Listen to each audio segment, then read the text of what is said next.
Très heureuse de vous retrouver, mesdames et messieurs. Spécial débat est centré aujourd'hui sur la réconciliation katangaise.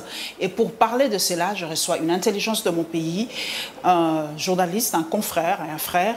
Avec lui, nous allons analyser à froid, je dis bien à froid, cette réconciliation, bonne ou mauvaise pour la République démocratique du Congo, les retombées de cette réconciliation pour les autres provinces de la République démocratique du Congo, les à côté, les non-dits de cette réconciliation. Pendant 50 minutes, eh bien, soyez brochés avec Eric Wemba. Très heureuse d'être avec nous, Eric Wemba. Merci, madame, pour l'invitation. Merci beaucoup. La réconciliation, ce qui s'est passé au Katanga, cela a été vraiment l'événement de ce dimanche, de ce week-end. Eric Wemba, une question directe. Bonne ou mauvaise chose, cette réconciliation katangaise?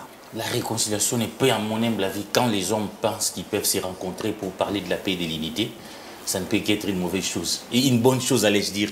Mais tout dépend aussi de la tournure que l'événement a plus pris les côtés politiques que les sujets en question. Parce que Monseigneur qui a convoqué cette réconciliation avait pris contact avec le président de la République.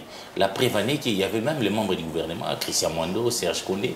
Mais les gens se sont plus focalisés sur la rencontre, sur la réconciliation Katumbi-Kabila. Oui, ce sont presque les deux leaders qui portent le Katanga. Bon, ce sont les deux leaders, mais la réconciliation, c'était l'affaire des Katangais. Okay. Il faut reconnaître que Katanga a connu quand même une histoire douloureuse, notamment avec la décentralisation.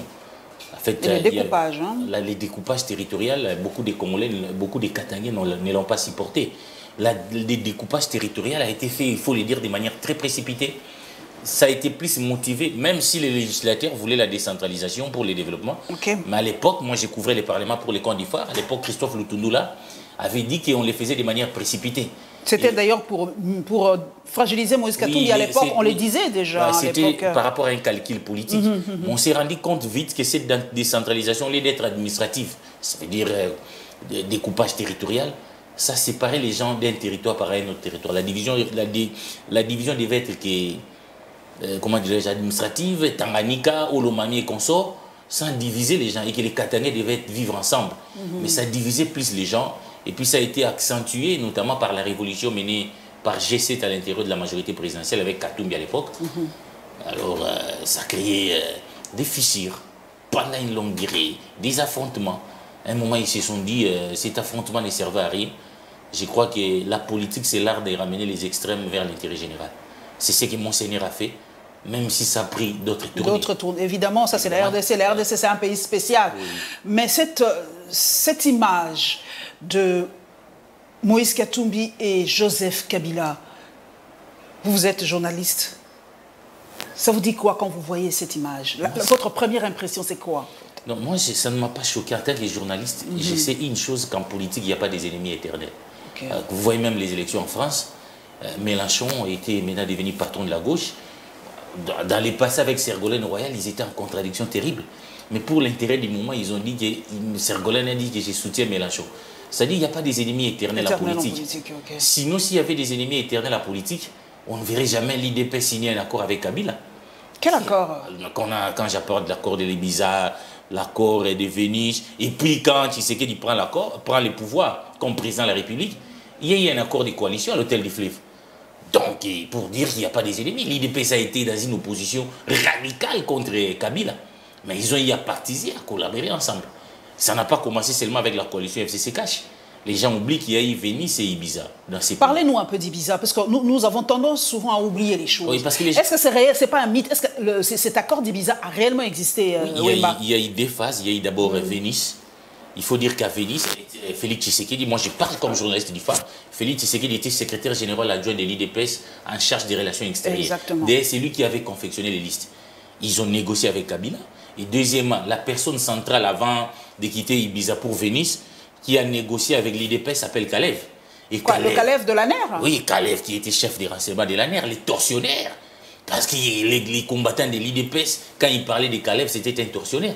Mais ils ont eu à négocier avec lui parce que la politique aussi, ce ne sont pas les états d'âme. Si je donne cet exemple pour dire qu'on donne l'image qu'on ne peut pas négocier avec Kabila.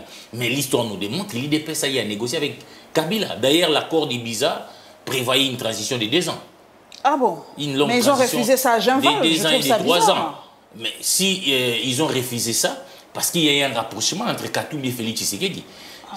Et Etienne Tshisekedi, le père, c'est Katumbi qui a sorti l'IDPS de l'accord d'Ibiza et de Venise, qui voulait mettre une transition pour qu'il n'y ait pas des élections et consorts. C'est Katumbi. C'est comme ça que Katumbi a organisé Genval.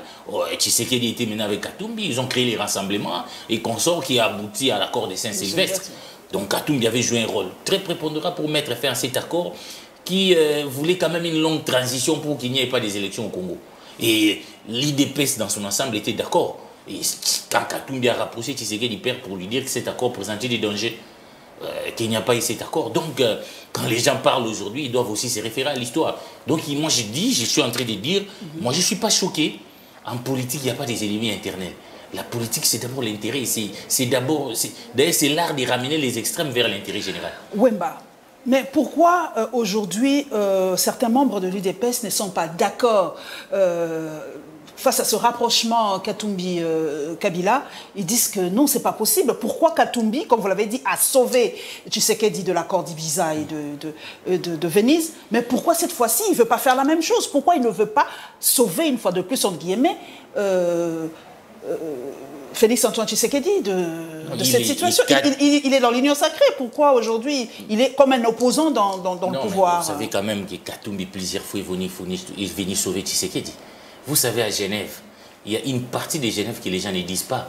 Les candidats préférés de Katumbi à l'époque, c'était Félix Tshisekedi. Il a dit lui-même, je suis vieux. Il y a eu cet accord, il y a eu des élections. Ce qui s'est passé, on ne sait pas. Fayulu a été désigné. Katumbi avait demandé une motion pour qu'on puisse refaire les choses. Pour qu'on puisse recommencer à zéro, parce que Katumbi soutenait Félix. Mais bien entendu, après, Félix lui-même a déclaré non, les changements aujourd'hui, c'est Fayulu. Vous tous, vous avez suivi. Et même bien avant cela, quand nous étions à la Senco, Tshisekedi père voulait que ce soit Moubaki qui soit le chef de la délégation du rassemblement. Encore, c'est Katumbi qui s'est interposé pour sauver Félix Tshisekedi. Donc, même quand il fallait désigner le premier ministre, les choix de Tshisekedi, c'était les premiers noms, c'était Moubaki, et les deuxièmes noms, c'était Chimbala. C'est encore Katumbi qui sont allés convaincre les vieux qu'il fallait mettre Tshisekedi. Donc, même quand il y a eu l'affaire Union sacrée, quand Tshisekedi a crié par tout le monde, on m'est bloqué. Mais qui sont ces gens qui sont venus à la rescousse de Tshisekedi? Parmi lesquels Moïse Katumbi. Moïse Katumbi a amené même Jean-Pierre Bemba, parce que l'IDPS ne voulait pas de Jean-Pierre Bemba. Pour la création de l'Union sacrée, quand Moïse a négocié avec les TTK, on ne voulait pas de Bemba. C'est encore Moïse qui négocie pour ramener Bemba. Mais peut-être Moïse, à mon humble avis, est en train de constater que j'y travaille pour quelqu'un, sincèrement, mais de l'autre côté, les gens ne sont pas sincères. On ne lui renvoie pas la balle, en fait. On ne lui renvoie pas l'ascenseur. Et vous pouvez quand même imaginer que nous sommes dans une même plateforme. Je suis venu vous aider à vous défaire de la majorité, à vous défaire des Kabila pour avoir votre autonomie, pour avoir une majorité. Parce qu'il faut dire que les rassemblements avaient un grand nombre de majorités, un plus grand nombre de députés. Mais en même temps, dans cette même majorité, on complante une loi de la Congolité pour exclure Katumbi des élections. Donc c'est là où peut-être moi j'estime que ce n'est pas normal. C'est pas normal. Et Katumbi, quand il dit c'est la ligne rouge à ne pas franchir, les gens se sont heurtés ici, mais c'est normal, il a des ambitions présidentielles. Et que je suis dans une famille politique. Le même gens que moi j'ai soutenu sont en train aujourd'hui de comploter pour que je ne sois pas candidat. C'est peut-être normal que Katumbi s'est retrouvé dans une posture où il comprend que les partenaires de l'autre côté ne sont pas sincères. Ce n'est pas seulement avec Katumbi. Donc lui, tout le monde constate aujourd'hui que ce n'est pas facile de faire l'accord avec l'IDPS.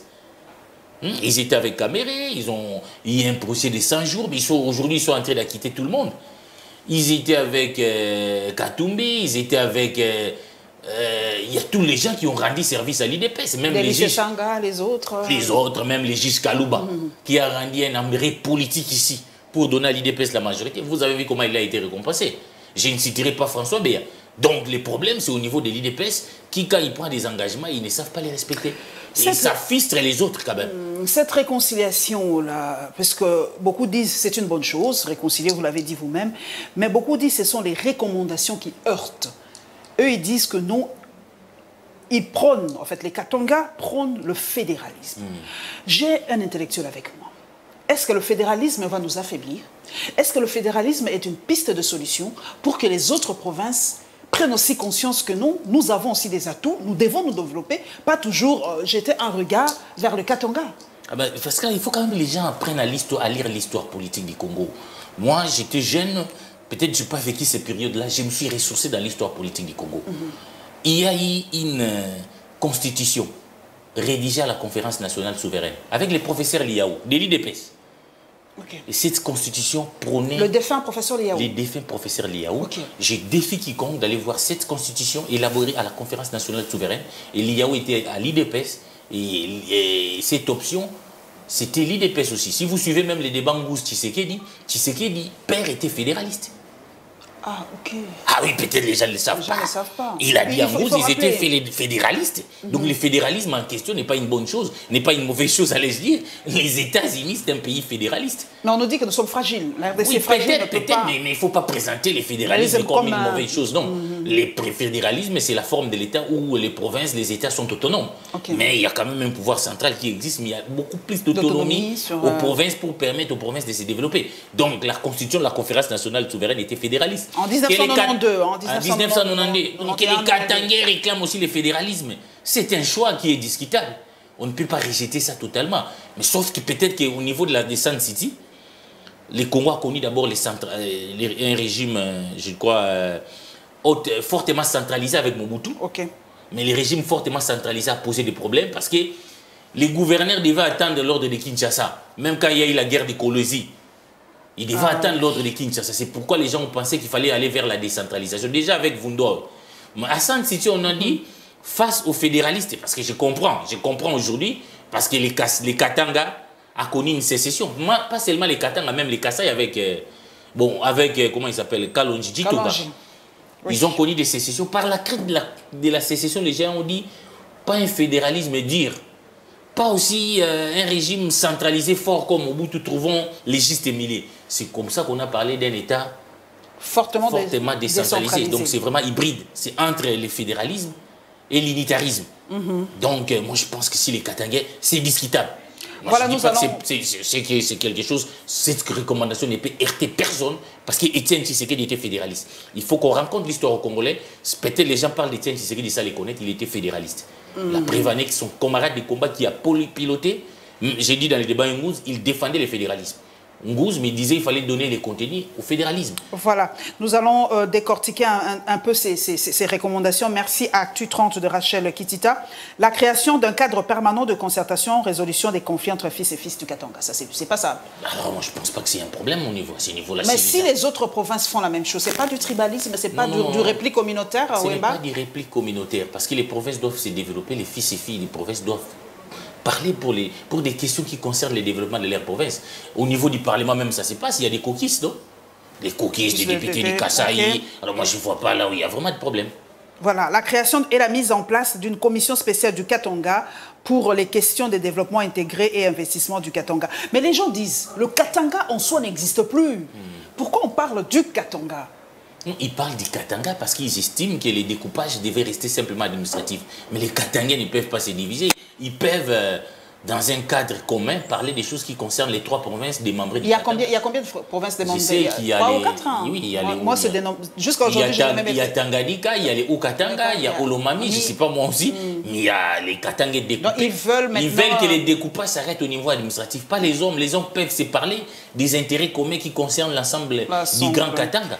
Je reviens à la question. Si les autres provinces, parmi ces recommandations, on m'a dit de vous poser cette question, si par exemple les autres provinces veulent aussi du fédéralisme, est-ce que ça sera la balkanisation effective de la RDC? Ce n'est pas la balkanisation. Le fédéralisme, on l'a expliqué, ne signifie pas. Et les professeurs Liao l'expliquaient bien. Le fédéralisme, ce n'est pas la sécession ni la balkanisation. Le fédéralisme, c'est comme aux États-Unis, on veut donner aux provinces leur autonomie pour se développer. Mais tout en restant dans les grands Congo. C'est cela le fédéralisme. Donc il ne faudra pas qu'on fasse un peu de l'amalgame. Il ne faut pas tromper l'opinion que le fédéralisme... Je défie quiconque qui fait un fédéraliste. Est-ce que c'est pour autant qu'il voulait que les Congos se divisent? Aux autorités politico-administratives du Katanga, mettre fin à toutes les milices constituées des partis politiques. Ça veut dire quoi? Les partis politiques ont leur milice, c'est interdit par la loi. Non, c'est interdit, mais il y a quand même... Nous les satons aujourd'hui. Nous l'avons vu avec les PPRD, avec les bérets rouges.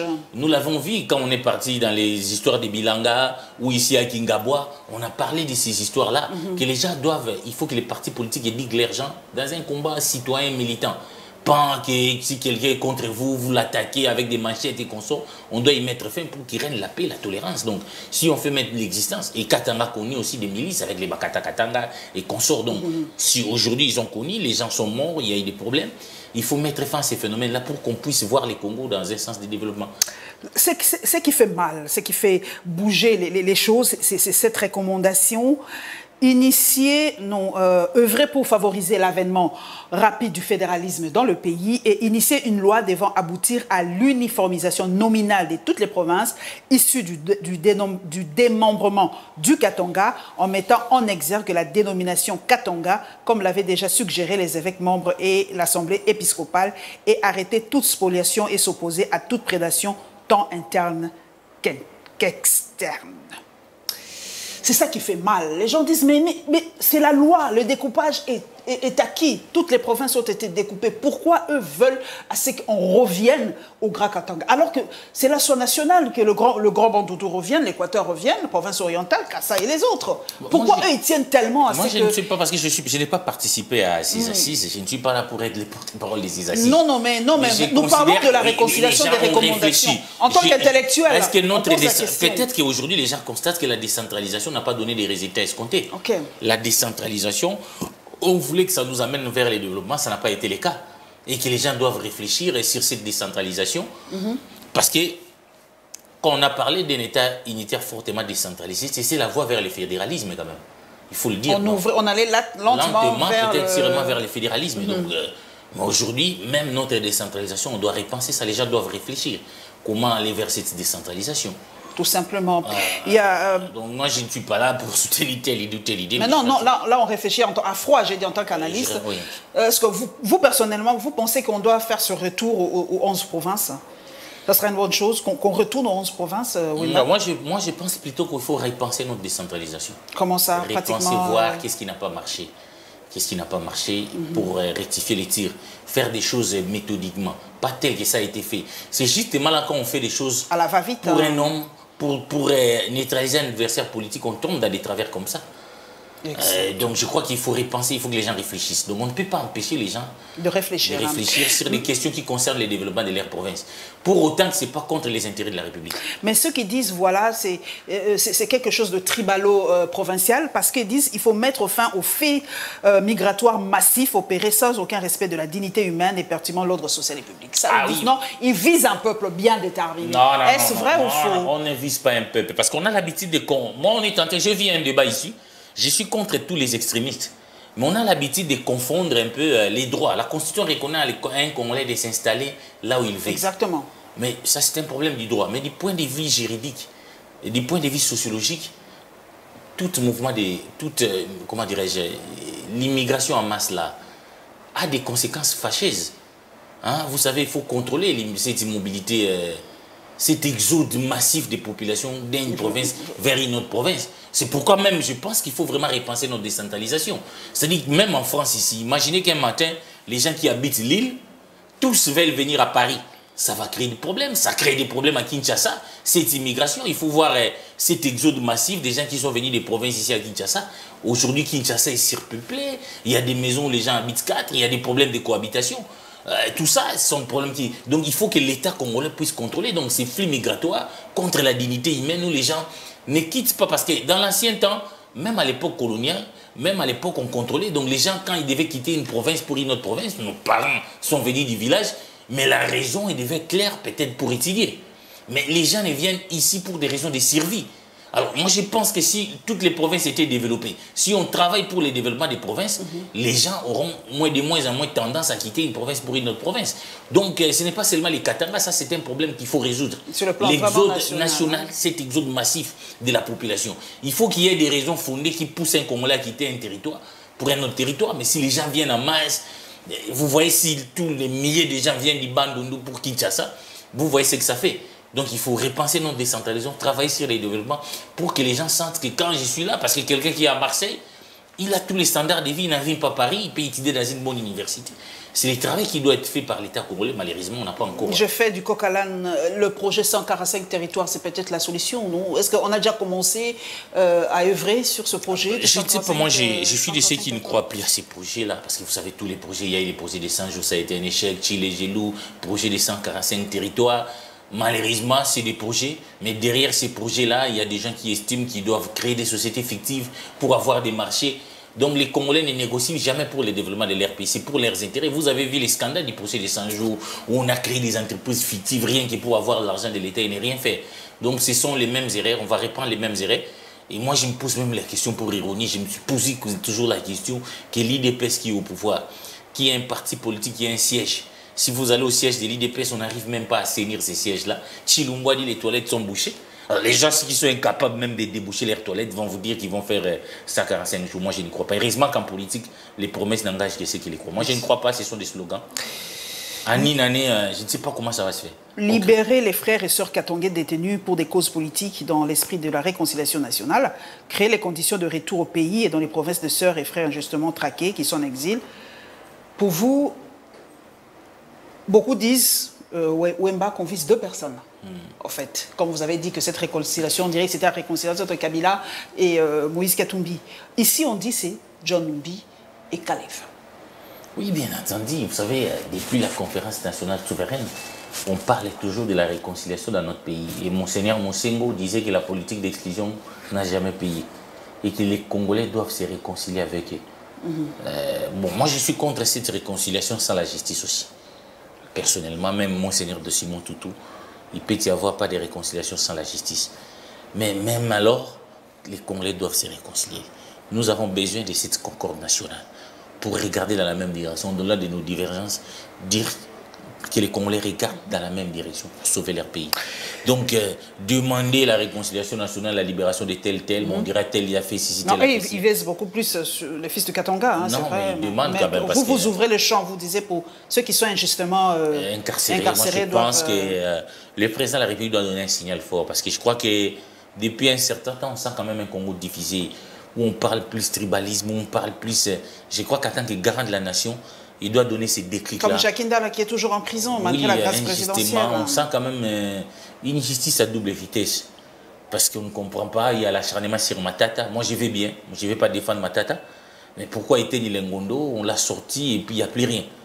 Alors que l'IGF a mené ses enquêtes, il a incriminé, l'IGF fait son travail, autant il a incriminé Matata, autant il a incriminé l'Eteni Lengondo. Mais pourquoi l'acharnement plus sur Matata et Eteni Lengondo qui a été condamné, qui a détourné les fonds Covid? On est parti, on lui a accordé une liberté provisoire comme ça, alors qu'il y a des gens qu'on a arrêtés soi-disant pour offense au chef de l'État qui croupissent à Makala.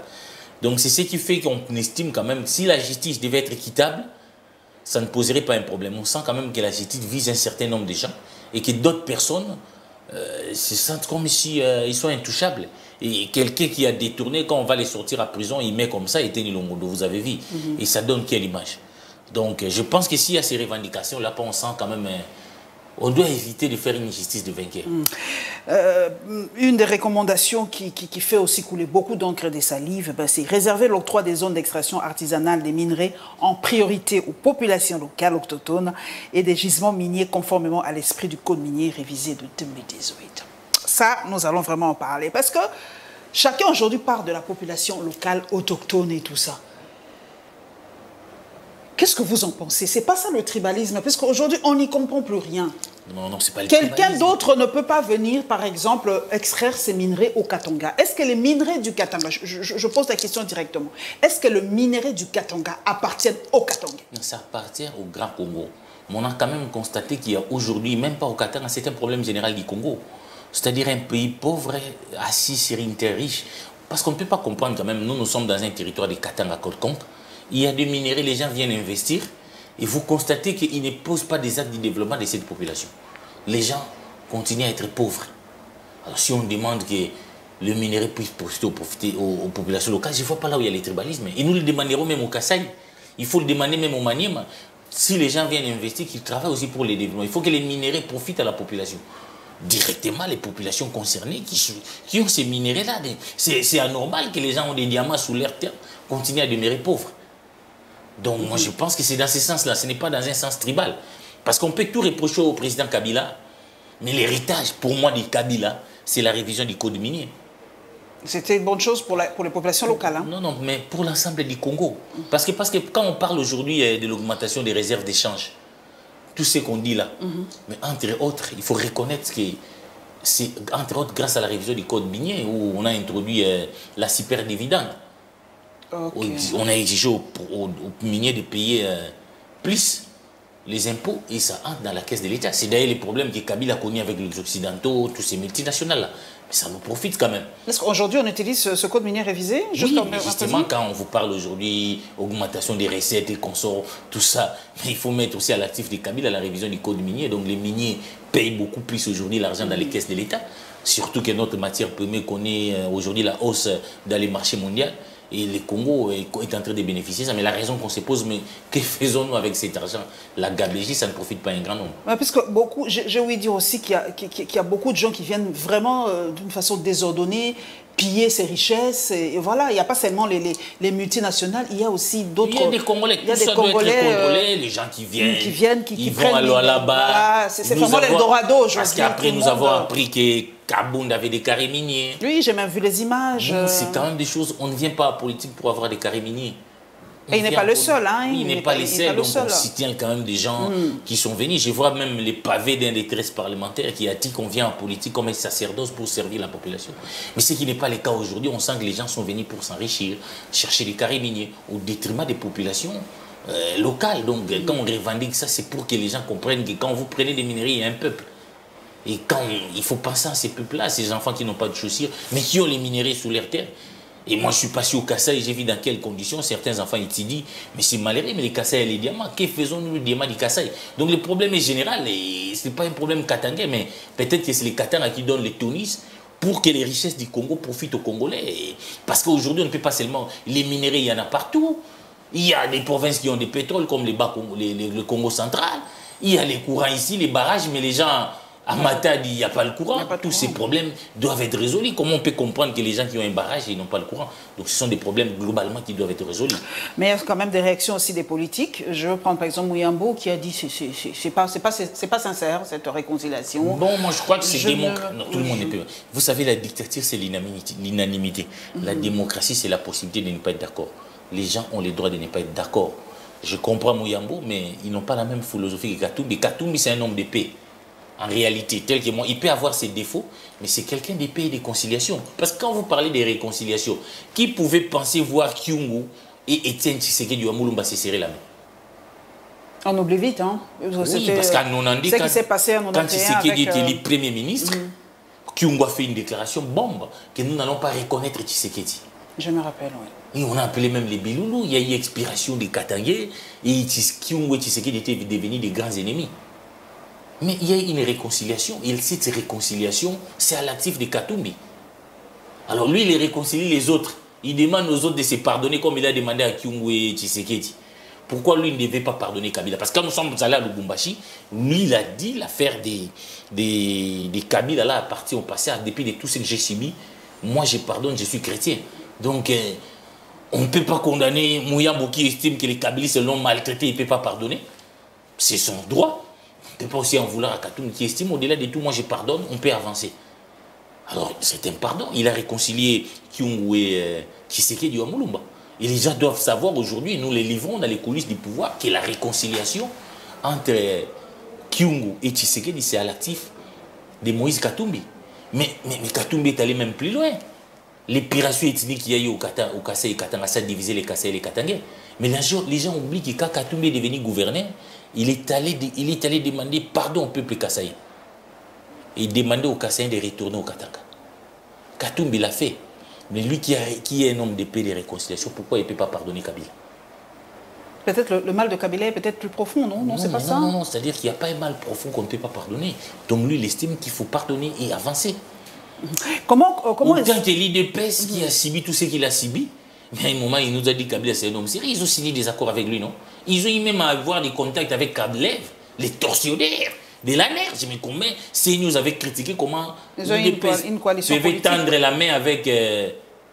Non, avant même la coalition, quand il y avait des négociations pour Ibiza. Mais les préconsultations qui a organisé ça, c'était Kalev qui est descendu à Limité. Alors, il était venu à Limité prendre contact avec l'IDPS, mais un tortionnaire.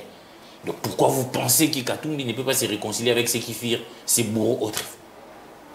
Mais je crois quand même que les gens doivent comprendre aujourd'hui que peut-être que Kabila lui-même, c'est Kabila qui regrette plus quand même. Parce que quand il y avait les problèmes des G7 là, au niveau de la majorité, moi j'étais au journal Les Phares parce que nous avons posé la question à Lutundu là, parce qu'ils sont quand même ici d'une même famille politique. L'ancienne majorité présidentielle. Ils sont ici d'une même famille politique. Le problème qui s'est posé, les Katumbistes, ceux qui portaient les combats des Katoum au niveau des G7 voulaient qu'on respecte la Constitution. Kabila n'en voulait même pas. Il voulait que la majorité puisse contrôler l'alternance.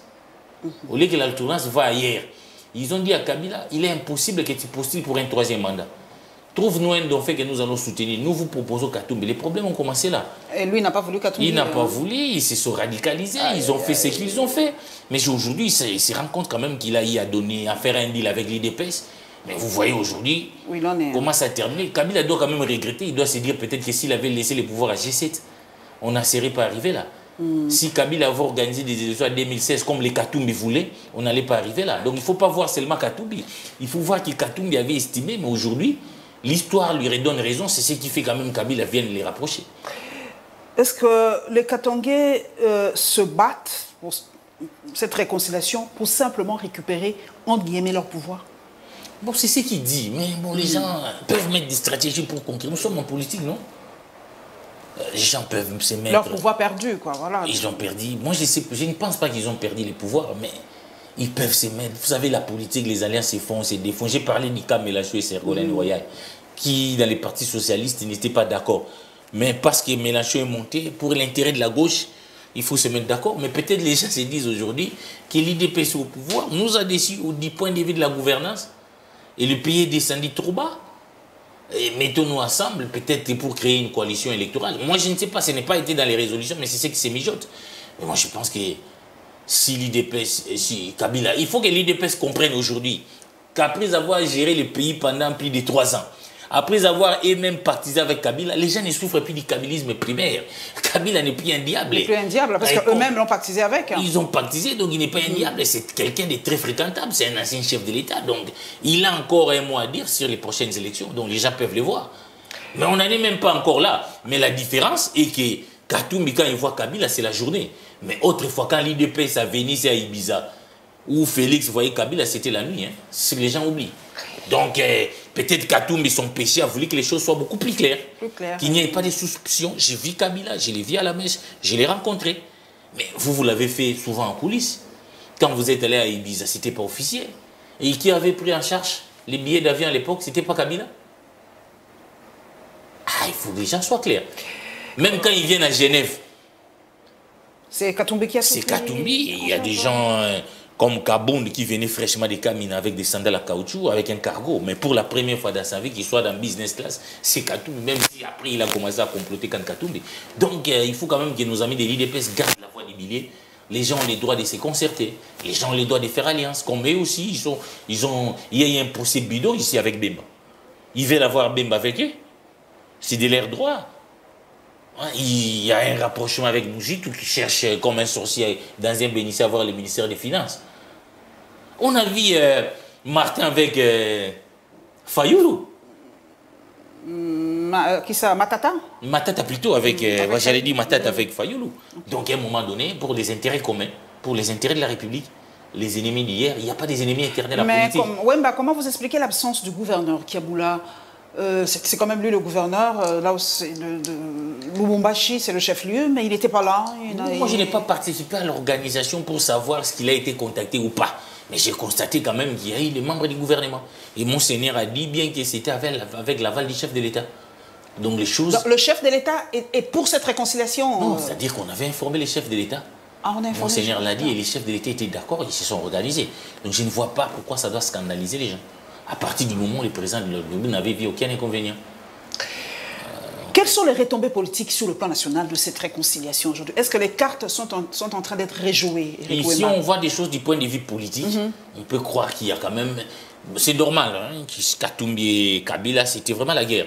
Moi, je suis un des rares journalistes qui était à Lubumbashi et on allait vers Kasumbalesa. avec l'honorable Sessang à l'époque, qui j'accompagnais. Quand Katumbi a été empêché de rentrer dans le pays, vous voyez, Katumbi est arrivé dans les frontières, on l'a empêché d'entrer sur son territoire national. Donc il y avait vraiment des plaies. Et on a organisé des procès bidons contre Katumbi. Donc Katumbi a montré que l'intérêt du Congo vaut plus que sa personne. Moi, je crois que ça doit être loué. Moi, j'étais à la Senco, il y avait les cas Katumbi comme prisonnier politique. On a signé tous les points d'accord, mais ces points-là ne marchaient pas. Kabila ne voulait pas qu'on puisse permettre à Katumbi de regagner le pays, de pouvoir se réconcilier, de pardonner, de laisser Katumbi venir au pays. C'était ça l'obstacle. C'est pour ça aujourd'hui, les gens de l'IDPS disent que Katumbi doit remercier. On va y revenir. Et Katumbi, quand on l'a appelé, parce qu'il avait quand même ses forces là-bas, il a dit à Kabitato, je me souviens, j'étais là, les Congo paient, donc c'est-à-dire qu'il ne faudra pas que mon problème personnel puisse aller au-delà de l'intérêt général. Il faut que cet accord soit signé. Donc ces dépassements, on doit les reconnaître à Moïse Katumbi. Moi, je ne suis pas venu faire l'éloge, mais je suis vraiment venu parler comme historien du temps présent. Donc, je ne vois pas pourquoi ça doit heurter les gens. Mais les gens de l'IDPS, par rapport à ça, ils disent que Moïse Katumbi doit remercier le chef de l'État parce que c'est grâce à lui qu'il est rentré dignement dans son pays. Non, mais moi, je pense que si Tshisekedi a posé ses actes, moi, je crois qu'il y a eu quand même aussi des négociations sur le plan diplomatique. Mais Tshisekedi ne devait que poser cet acte-là parce qu'il était dans la commission, je crois, réconciliation au niveau de la Senco. On a parlé de la libération des prisonniers politiques. Lui-même, il a plaidé quand il était opposant. Ce n'était que normal qu'il puisse concrétiser l'accord de Saint-Sylvestre, signé à Saint-Sylvestre, que Kabila n'avait pas concrétisé pour qu'on laisse libérer les prisonniers politiques libres.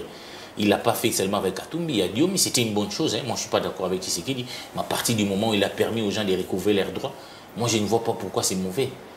Donc, on ne parle pas. Tshisekedi, il est fait comme chef de l'État qui doit garantir les droits et les libertés de tout le Congolais. Donc, aucun Congolais devait être contraint à l'exil. Les procès Katumbi, c'était des procès bidons, montés de toutes pièces. Il avait des mercenaires, on n'a jamais vu ces mercenaires-là.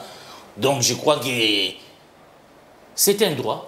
Est-ce que Moïse Katumbi doit quitter aujourd'hui? Parce que moi, je lis beaucoup les tweets de nos compatriotes. Je prends, en tout cas, de tous les sens. Beaucoup disent que comme il a formalisé cette réconciliation de Guillemets avec Kabila, il doit officiellement aussi se retirer de l'Union sacrée. Et retirer ses ministres du gouvernement. Je ne suis pas mandaté pour parler au nom de Katumbi. Je crois que lui-même, il est en train de mesurer les pour et les contre. Et qu'au bon moment, je pense qu'il prendra la décision. Mais en réalité, l'Union sacrée, ce n'est pas une plateforme électorale. Pas du tout une plateforme électorale. C'est une plateforme de quoi? C'est un groupe parlementaire.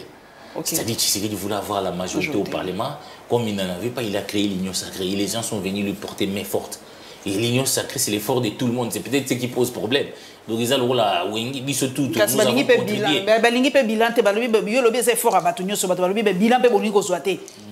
Effort à Batunio sur mes bilans boligo mais mangotier. C'est ça le problème aussi pour eux. L'ensemble ne peut pas porter les bilans. Comment ça? Il est dans le gouvernement. Je vais même les dire à Lingala. Tous à la claire.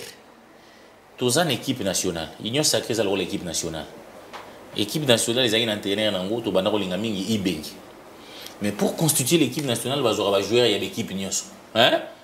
Aussi, va jouer moi, il y a Mazembe pour tout trésor à Bétarabé, toute une équipe nationale. Ce qui Mazembe déjà PCBino pour tout trésor, à combien de disposition à Bino? Hein? Comme une disposition, il y a ça Maloukonde et Tshisekedi. Ce qui est bien, c'est une autorisation qui a tout mis pour Bolongolais. Donc, l'Union sacrée, c'est l'équipe nationale. Parti, mon souci, il y a une équipe pour Mazembe, Vita. Donc, si je suis marché, celle Tshisekedi, Moutarozo, Mbasal Rola Ibengi, Nengazala Guiwana. Donc, coaché bien. Donc, ce qui équipe les autres, il y a le bon entraîneur à Mazembe.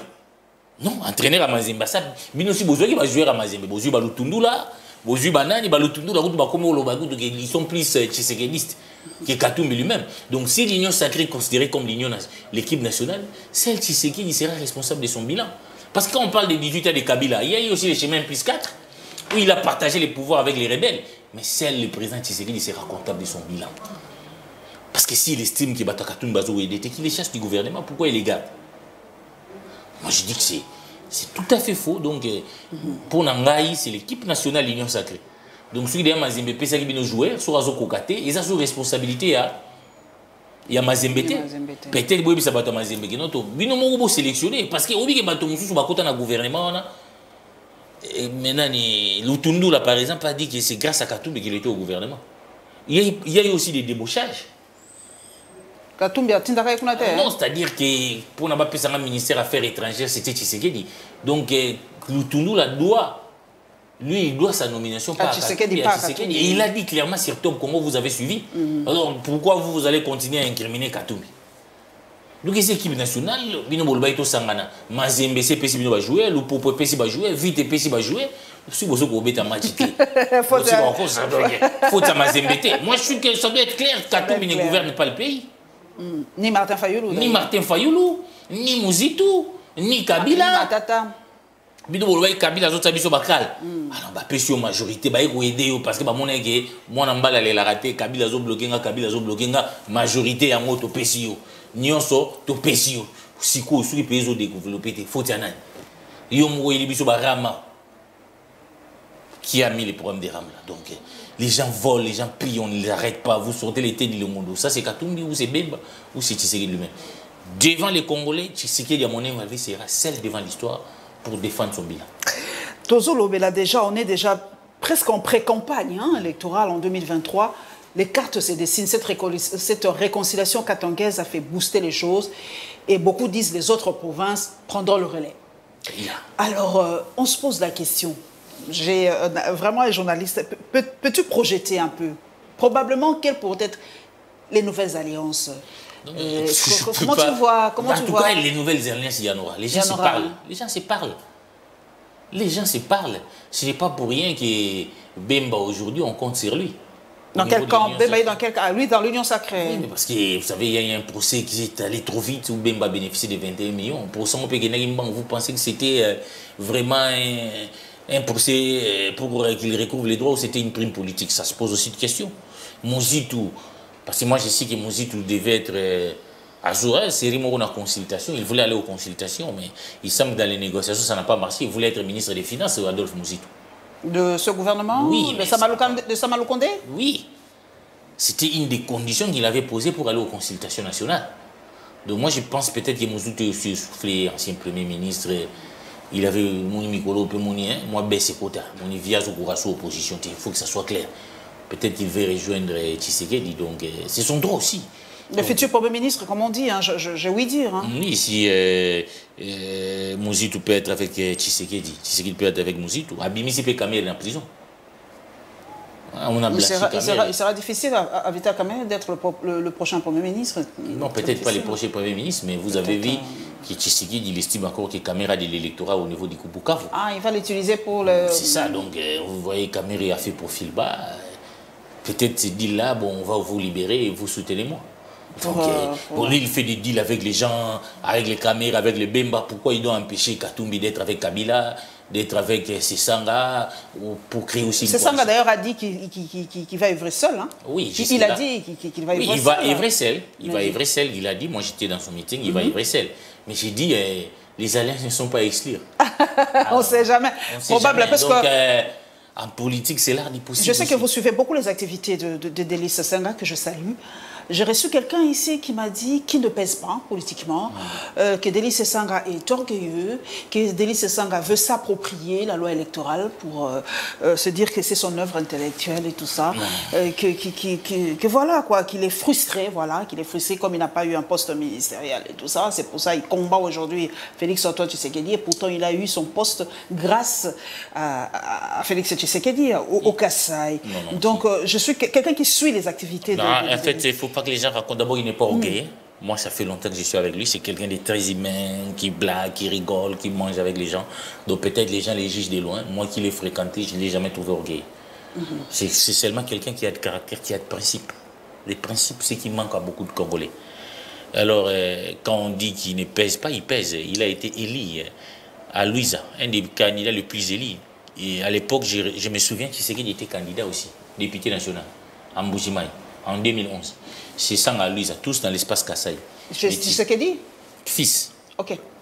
Je parle de Félix, candidat. Okay. Mais récolter la CENI, Sessanga avait obtenu plus de voix que lui.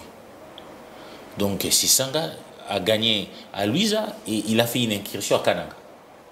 Il a été député provincial. Donc on ne peut pas dire quelqu'un qui a été député national, qui est un des députés plusieurs fois plus élu, qui ne pèse pas. Son parti est-il implanté dans toute la République? Son parti est en train de s'implanter. Il a été d'abord au MLC, ça devait prendre le temps. Et je pense qu'il y a eu quand même une progression. Il était le seul député en 2011. Maintenant, il en a eu 4 députés. Donc il est en train de progresser. Il est en train de s'installer. Donc moi, je pense qu'il est en train de s'installer. Par rapport à la loi électorale, est-ce qu'il veut s'approprier le travail d'une équipe? Non, la loi électorale, ça a été un consensus national. Peut-être que les gens oublient l'histoire. Il y a eu des problèmes ici. Quand il y avait la crise de l'EFCC avec les problèmes d'Arossa Malonda, les gens étaient dans la rue. Ici à Kinshasa, il y a eu des troubles partout, madame. Il y a eu des problèmes ici dans la rue. 11 fils, 13 Congolais, venus de toutes les tendances politiques se sont concertés pour lancer un appel à un consensus national. Est-ce que pour une fois, pour des sujets d'intérêt national, les Congolais peuvent se mettre d'accord? Les réformes électorales, les réformes de sécurité, est-ce que les Congolais... Le G13 était même l'embryon de l'Union sacrée. Parce qu'à l'époque, moi je sais que nous étions à Kamba, on était chez Bemba, on était chez Katumbi, pour dire quand même qu'il y a des problèmes dans les pays. À l'époque, malheureusement, c'est ça, on voulait aussi que G13 puisse rencontrer Kabila. Mais les Kabilistes, parce qu'ils avaient la majorité, ils avaient dit que tout doit se négocier au palais du peuple. Donc G13 voulait que les Congolais, après avoir connu des cycles électoraux, parce que nous avons connu des cycles électoraux dans ces pays, 2006, il y a eu guerre ici à Kinshasa entre Bemba et Kabila. Les milices. Hein, les gens sont morts ici. Moi, je me souviens, j'ai failli laisser ma peau ici.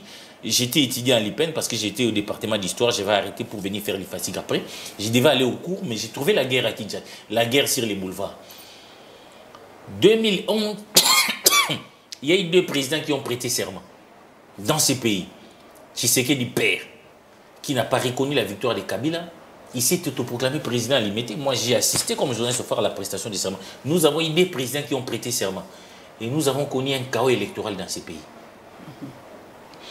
2018, c'est la même chose. Fayou conteste les résultats. On publie les résultats avant même la fin des dépouillements.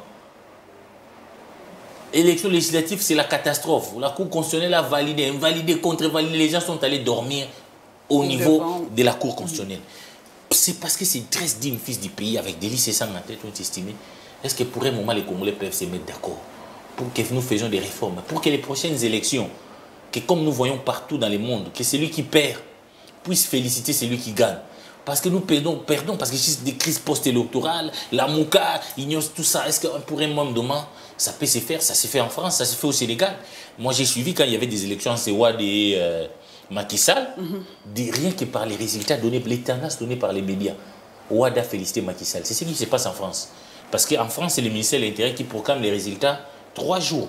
Mais les premières tendances là qu'on proclame après 20 heures là, ce sont les médias. Donc tout le monde voit les résultats bureau de vote par bureau de vote. Mais on a refusé ça, il paraît. Chez nous, on a refusé. On a refusé parce qu'on veut tricher.